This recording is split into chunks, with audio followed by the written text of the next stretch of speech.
Si Lolo Greg ay isang jeepney driver.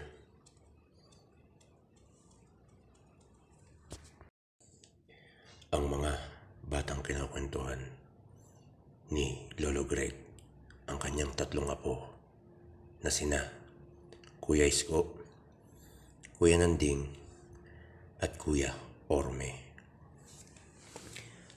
Kung taga saan sila dito sa Pilipinas ay hindi na lang po natin na babanggitin. Si Lolo Greg ay isang jeepney driver. Nagtatrabaho siya simula Lunes hanggang Biyernes at tuwing Sabado naman nag-aayos ng bahay at ng sarili. Tuwing Linggo naman kanyang inaasikaso ang kanyang pamilya. Meron siyang 5 anak at siya ay 68 taon na. At isa ring napaka-religyoso na tao. Ipinanganak siya noong 1958, Hulyo Agis, alas 12 yung punto ng gabi. Simulan na natin ang kwento. 1970s. 12 years old nung unang mabuksan ang third eye ni Lolo Greg.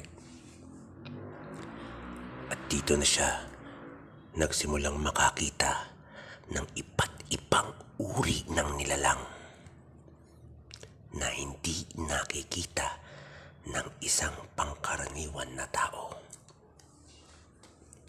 At simula noon, kahit labag sa kalooban niya, ay niyakap na ni Lolo Greg ang kanyang kapalaran.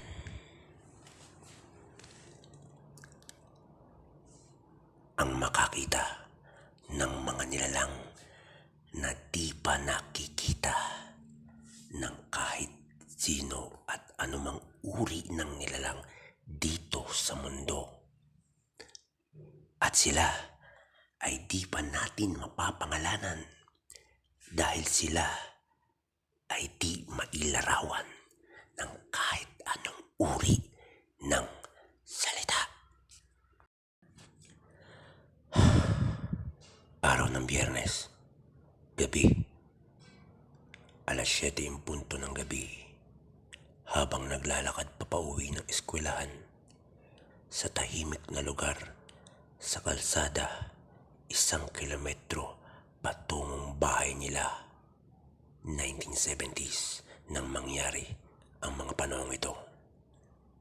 Habang mag-isang naglalakad na may dalang pamatpat, ay nasipatan ni Lolo Greg ang isang poste na may madilim na itsura na batilim na yungit sa gilid ng palayan. Ha? Ano yun? Wika ni Lolo Greg. Namamalikmata lang ba ako? Isang babaeng nakaitim ng kasuotan na may pitpit na bag. At bakit ganito? Bakit biglang nagbago ang aura ko? Nanghihina ako, nanglalamig at kinikilabutan. Naanimoy dahang-dahang naglalakad kahit may kabilisan naman ang aking paglalakad. Wika ni Lolo Greg sa sarili niya. At si Lolo Greg ay biglang napahinto. Niyuko ang ulo. Ipinikit ang mga mata. Nagdasal at binanggit ang dasal. O Jesus ko, patawarin niyo po kami sa aming mga kasalanan. Iligtas niyo po kami sa apoy ng impyerno. At hamuin niyo po sa langit lahat ng kaluluha, lalo tigit nangangailangan ng inyong tulong at awa. At pagmulat ng kanyang mga mata, ay biglang lumiwanag na animoy may isang araw sa gitna ng kadiliman.